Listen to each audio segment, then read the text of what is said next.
Welcome back.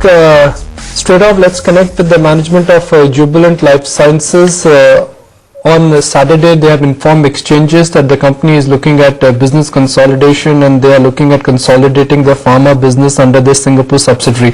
Mr. Bhartia, good morning. Thank you for joining us. You are looking at consolidating your local business into a Singapore subsidiary.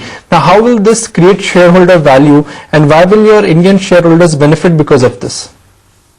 Good morning, Vikunj. I think the board has taken a decision to consolidate the pharma business. We already have our lot of our pharma business under Singapore subsidiary, and with the transfer of API and the dosage form along with the research and development facilities, we will be to Singapore, for which we already received an FIPB approval. We will be consolidating our pharma business.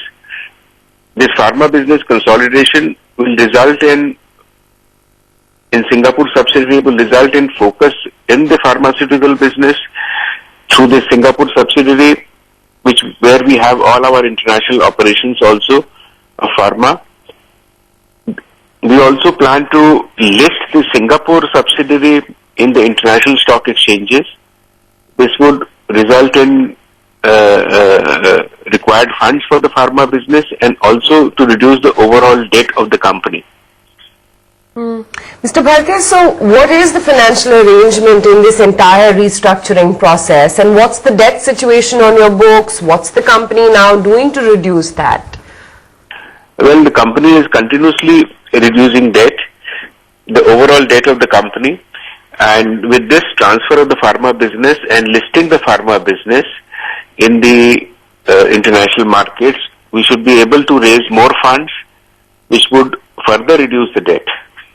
Right. So, Mr. Bhartia, what will the current or existing minority shareholder of Jubilant Life Sciences get? Will they get one local share and one global share? No, Singapore company is a 100% subsidiary of the Jubilant Life Sciences. Okay. And there would be a separate listing of the Singapore subsidiary. Okay, so if I'm an existing shareholder of your local business, how do I benefit? Because you're taking the pharma business away and eventually you will list it. So how do I benefit apart from the fact that your debt will come down and your EPS will go up, but that's because of asset sale? No, it's not because of the asset sale, but since the pharma business has a different dynamics and has more value, the pharma business listing would create value to the overall company, and therefore the shareholders of Jubilant Life Sciences is likely to also benefit by this. Give us a trajectory, Mr. Bhartia, in terms of how you see your pharma and life sciences business actually growing over the next few quarters. How much margin expansion could we witness? You see, overall the growth of the company is very good. And more than that, we cannot talk because we are in a quiet period because of our board meeting, which is scheduled sometime in October. Okay, I'm going to ask you the obvious question. What is happening to your other group company, Jubilant Foods? There are indications that business for your fast foods business, or in this case, consumer business, is slowing down. No, overall, we are in record to say that we expect about 8 to 10% growth in the overall Jubilant Foodworks business. However, as we have said earlier, that due to discretionary spend of the economy, since the economy is slowing down, the discretionary spend is also being reduced.